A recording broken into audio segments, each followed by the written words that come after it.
बिस्मिल्लाहिर्रहमानिर्रहीम। अस्सलाम वालेकुम नाज़रीन, मैं हूँ साकिब बशीर। हम बात करेंगे बैरिस्टर तैमूर मलिक, जो मुल्तान से आज़ाद उम्मीदवार थे पीटीआई के, अभी भी अपना केस लड़ रहे हैं और ये फॉर्म 45 वाले जीते हुए हैं।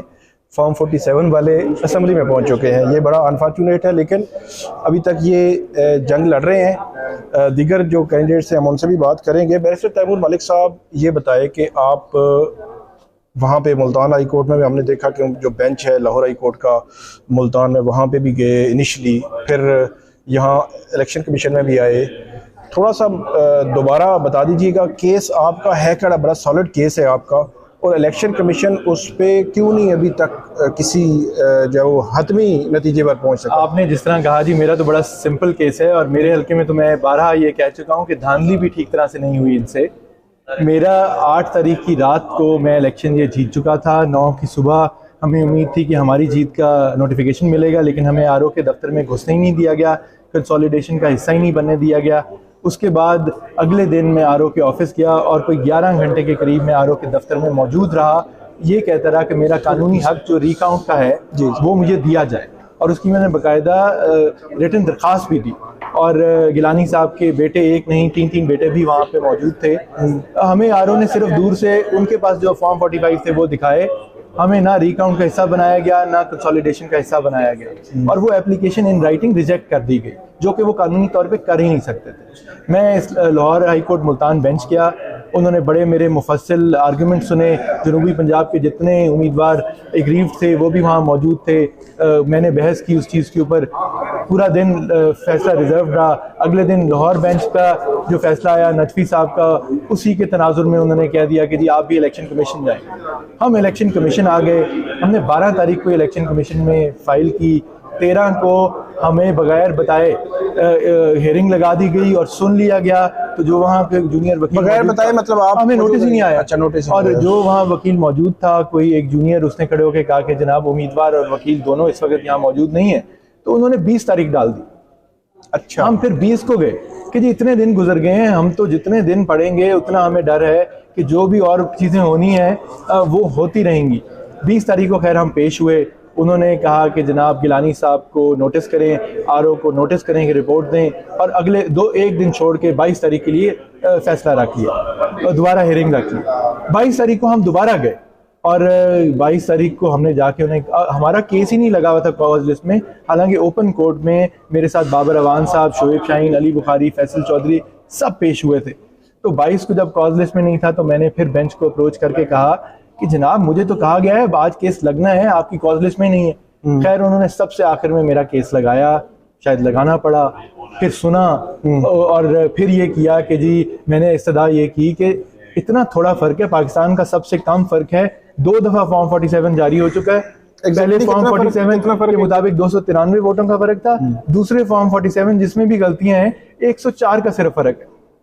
तो 8000 से कम वोट हो या 5% से कम डिफरेंस हो तो वैसे ही कानूनी हक है रिकाउंट का, और डिले पे डिले होता जा रहा है। खैर उन्होंने 22 को ये सुन लिया, उन्होंने कहा हम आज ही ये फैसला सुनाएंगे। ठीक, आज हम अब मंडे को 26 को खड़े हैं, अभी तक कोई फैसला हमारे मामले में नहीं हुआ। मैं आज इलेक्शन कमीशन के आगे जाके फिर बेंच के आगे इस्तदा की है कि जी बाकियों के केसेस में 22 तारीख के फैसले आ गए हैं। एक NA 154 अब्दुर्रहमान कांजू की दरखास्त पे उन्होंने रिकाउंट का ऑर्डर दे दिया है। अच्छा, उसने दे दिया सिमिलर जो उसी दिन उसी बेंच ने सुना। अच्छा, तकरीबन 7000 का वहाँ वोटों का डिफरेंस है। अच्छा, और 8000 के करीब रिजेक्टेड है। मेरे केस में सिर्फ 104 का डिफरेंस है और 13,012 वोट रिजेक्टेड। तो कमाल ये है कि मेरे केस में अभी तक उन्होंने रिटर्न ऑर्डर ही नहीं जारी किया। तो मैं दरखास्त करके आया हूँ, देखें क्या होता है। परसों बुध को दोबारा लगा हुआ है, उम्मीद है इंसाफ मिलेगा, क्योंकि वरना ही तो जब तक गिलानी साहब का नोटिफिकेशन रहता है इस हल्के का, तब तक वो अपनी सेनेट की सीट तो उनकी एक किस्म की चली गई है, तो चेयरमैन सेनेट भी वो नहीं बन सकते। बिल्कुल, बहुत शुक्रिया बैरिस्टर तैमूर मलिक। उन्होंने बताया यकीनी तौर पर 8 फरवरी को इलेक्शन हुए हैं, तो इसका फेट 104 जो है वो वोट का अगर फ़र्क है, तो मेरा ये ख्याल है कि इलेक्शन कमीशन को 22 को अगर उन्होंने सुना है तो आज 26-27 जो है वो हो चुकी है, तो आज तक जो है फैसला आ जाना चाहिए था। लेकिन ऐसे लगता है कि कहीं ना कहीं इलेक्शन कमीशन भी सारी चीज़ें जो है वो देख कर चल रहा है कि सारे मामलात हो जाएं, फिर ही जो है वो फैसले दिए जाएं। बहुत शुक्रिया। बैरिस्टर तैमूर मलिक साहब हमारे साथ थे, और अब मेहरबानो जो है वो हमारे साथ होंगी। इनका केस भी बड़ा जेन्युइन केस है, बड़ा दिलचस्प भी है जी, बहुत दिलचस्प भी है। और शाह महमूद कुरैशी जो है उनकी साहबजादी हैं। जब से शाह साहब जो है वो जेल में हैं तब से देखा है कि मेहरबानो जो है वो हर अदालत में हमें जो है वो नज़र आती हैं, बहुत एक्टिव भी हैं। आधी वकील बन गई हूँ, आधी वकील बन गई, बस डिग्री लेनी है।